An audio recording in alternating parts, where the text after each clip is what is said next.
9h48, je le dis, le répète, la démarche est celle-là. On veut aller à la rencontre d'indépendants. Maintenant que les débats sont faits, sont derrière nous, les grandes entrevues, à mon sens aussi, mais on veut aller vers les candidates indépendants, pour qui aussi il s'agit d'une première.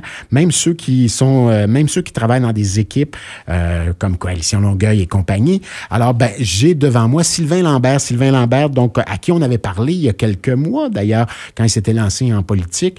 C'est l'ancien directeur du Cégep, puis on l'avait eu à ce titre ici comme invité.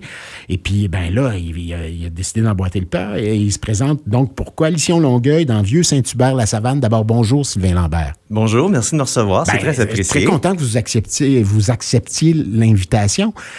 Donc, des découvertes, j'imagine, beaucoup de découvertes. Il y a des choses auxquelles vous n'entendiez pas, j'en suis convaincu, là.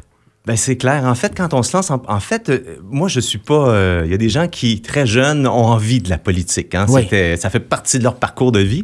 Moi, c'est venu un peu par hasard, par un appel. Bon, je me disais, je voyais la fin de ma carrière qui arrivait au cégep après 2 mandats. Je me disais, tiens, je me relance dans quelque chose. Et j'étais très inspiré par l'équipe de Catherine Fournier, autant pour ses idées que ses valeurs. Et là, je me dis, je me lance, mais pas comme quelqu'un qui a milité toute sa vie dans des partis, comme un néophyte. Ce qui est bien aussi.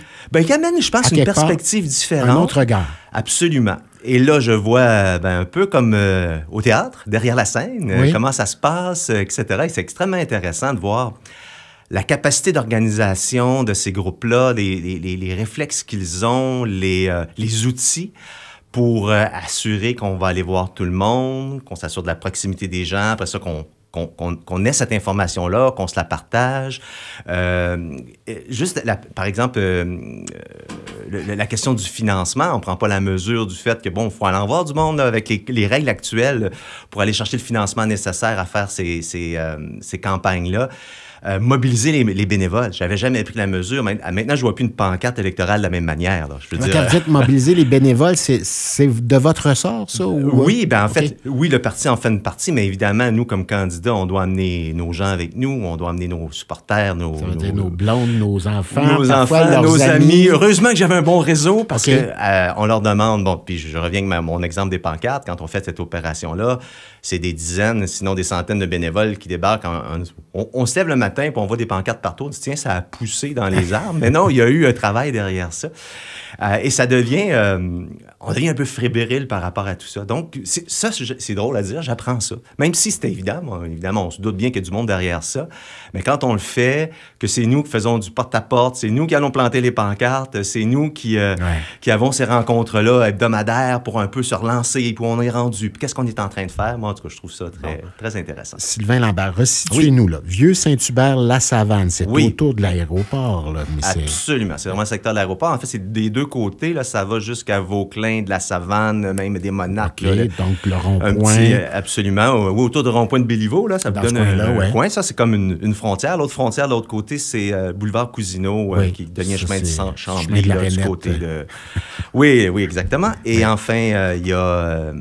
je dirais, ça va jusqu'à Gaétan-Boucher, là. C'est un peu compliqué, là. OK, quand même, vous débordez. Oui, ça va quand même assez loin. Okay. Là, ça a été redécoupé, là, avec on est passé de 15 à 18 parce que, la population avait augmenté. Mais voilà, donc ça ressemble à peu près à ça. Donc, c'est vraiment le cœur du Vieux-Saint-Hubert. Les gens, ils vous disent quoi? De quoi ils vous parlent? Ils doivent parler de l'aéroport. C'est comme rien, du bruit, etc., puis de l'inquiétude. Moi, j'habite Saint-Bruno, tout près de Clairvue.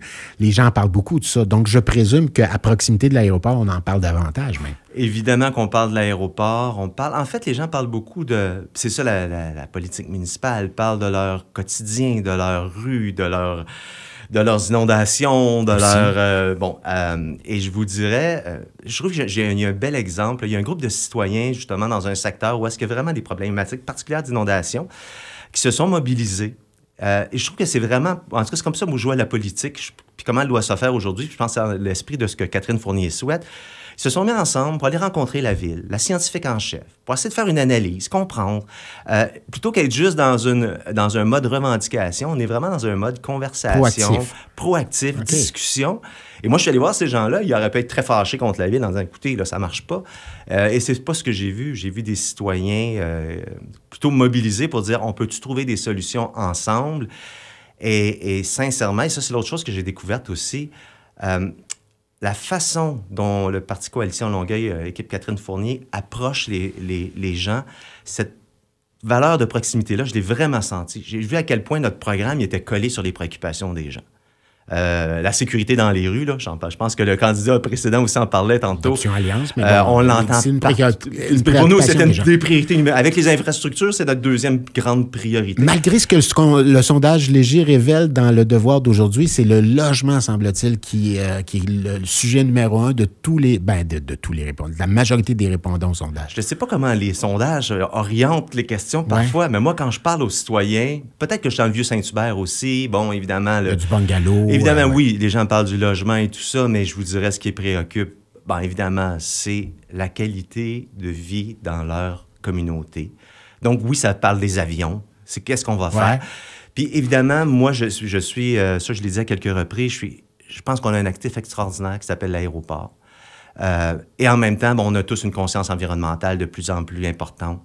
Maintenant, on veut développer cet aéroport-là. En fait, c'est pas nous.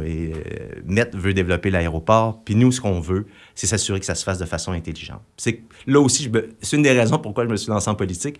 Je travaillais beaucoup sur la zone d'innovation quand j'étais directeur du Cégep, parce que j'étais aussi, évidemment, le directeur de l'ENA. Oui, et là, j'avais la chance de travailler avec l'ETS, qui d'ailleurs, maintenant, offre son programme de génie aérospatial sur le territoire. Travailler avec la ville qui a réussi à interdire les vols de nuit, qui a travaillé fort sur... Puis il y a même une conversation qui fait que on peut faire quelque chose de bien autour de cet aéroport-là en termes d'aménagement, en termes d'acceptabilité sociale, avec la direction de la santé publique. C'est comme ça qu'on travaille. Puis moi, c'est comme ça que je veux travailler. Puis c'est toujours comme ça que j'ai travaillé au Cégep. Travailler avec les gens, les entendre, mais en même temps, travailler aussi avec les experts et trouver un juste équilibre entre le développement, notre capacité, puis évidemment le souhait de maintenir un milieu de vie qui est agréable pour tout le monde. Êtes-vous plusieurs candidats dans ce secteur-là? Nous sommes 3 candidats, oui. OK. Les avez-vous rencontrés? Savez-vous un peu ce qu'ils disent? Il y a une candidate que je n'ai pas du tout rencontrée. J'ai vu commencer à voir pousser ses affiches, mais il y a M. Boivin qui est plus actif, je vous dirais, qui est dans l'Alliance Longueuil, que j'ai croisé. On n'a pas eu la chance de converser, mais c'est drôle, on se croisait dans le porte-à-porte. Oui, dans le porte-à-porte. Je le voyais un petit peu plus loin. Voyons, dimanche après-midi, c'était la journée du porte-à-porte. Oui, parce que ça aussi, j'ai pris la mesure de ce qu'est le porte-à-porte. C'est super agréable, mais c'est énormément de temps, évidemment. Puis on veut passer... il y a 9000... Dire les choses correctement, puis être succinct, mais en même temps... Puis en même temps, prendre le temps, parce que...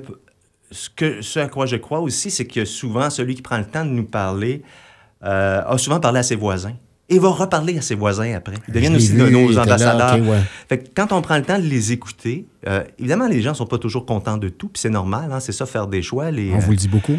Les besoins sont illimités et les ressources, elles le sont, comme dit l'adage. Alors, il y a des choix qui sont faits. Les gens chialent dans ce coin-là? Est-ce que les gens chialent? Moi, j'aime pas utilement les gens chialent. Des gens insatisfaits, en avez-vous croisé? Les gens, bien sûr. Les gens s'expriment.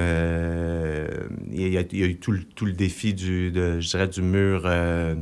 anti-bruit. Le mur anti-bruit, ça, évidemment, ça crée de l'insatisfaction. Absolument. Puis, en fait, là, il y a eu une proposition qui a pas été acceptée par les citoyens. Bon, je pense que ça a mis le dossier sur la glace pour... mais il reste quand même que là, on travaille notamment... Et là, évidemment, il faut aussi convaincre les sceptiques. Une des raisons pourquoi c'est très bruyant, c'est la vitesse. Et les études démontrent que quand on diminue de façon significative la vitesse sur un axe routier, le bruit diminue d'autant. Et donc, une volonté de voir comment on peut faire diminuer la vitesse, notamment avec le programme de caméras, les fameux radars photo. C'est pas tout le monde qui aime ça, mais je pense que pour le bien-être collectif, c'est quelque chose qui pourrait contribuer à tout le moins à atténuer ce défi-là.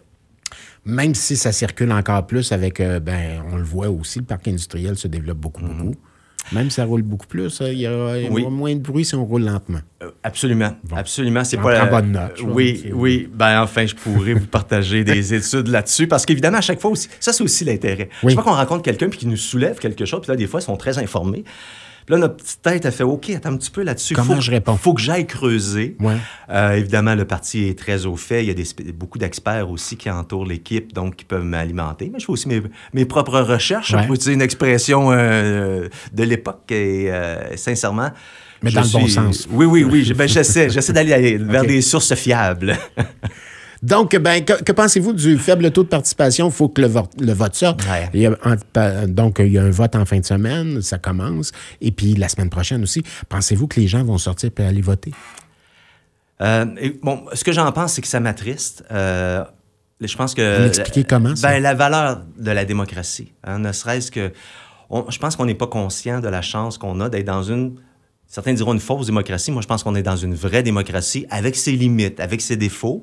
On a la chance de pouvoir s'exprimer, de choisir. Déjà, d'abord, de dire qu'on est dans une fausse démocratie, c'est démocratique en soi. On exprime, exprime une opinion. Puis on peut s'exprimer, oui. Il y a de la place, tout le monde peut se présenter. Tu n'iras pas en prison si tu dis ça. Exactement. Oui. Donc, ne serait-ce que pour ça, ça a une valeur. Puis le fait de sortir le jour des élections pour dire, qu'on dise je suis d'accord, pas d'accord, c'est mon parti, c'est mon choix, c'est pas mon choix.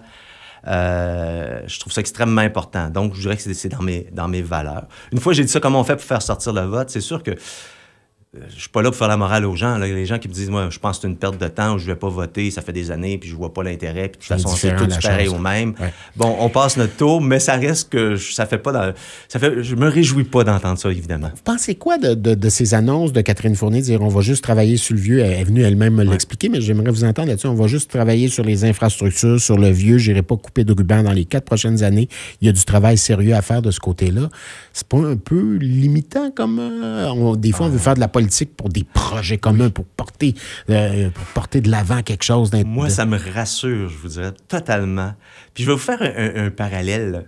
Prenons nos propres biens, notre maison. Mm-hmm. Faire des rénovations de notre maison, là, c'est pas quelque chose qu'on se dit, hey, je vais aller... Avant de m'acheter un chalet... Là, faire le toit, c'est pas sexy. C'est pas sexy, mais après ça, il y a comme un sentiment de sécurité, un sentiment que les choses ont été bien faites. Mais refaire sa cuisine, ça peut être intéressant. On va refaire la piscine Rosanne Laflamme, là. Je pense que les jeunes du quartier vont être bien contents d'avoir un centre aquatique, puis on va probablement l'agrandir, améliorer aussi les services qu'on y offre. Donc, c'est pas juste de dire c'est le statu quo, on fait du pareil au même.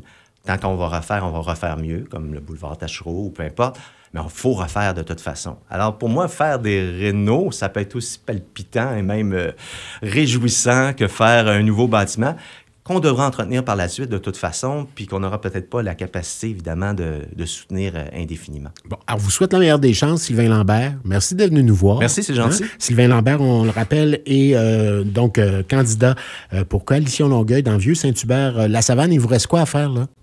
Il me reste du porte-à-porte encore. Encore du porte-à-porte jusqu'à la fin? Oui, on fait plusieurs tours. Il reste toujours des gens qu'on n'a pas pu voir. On essaie de changer nos heures.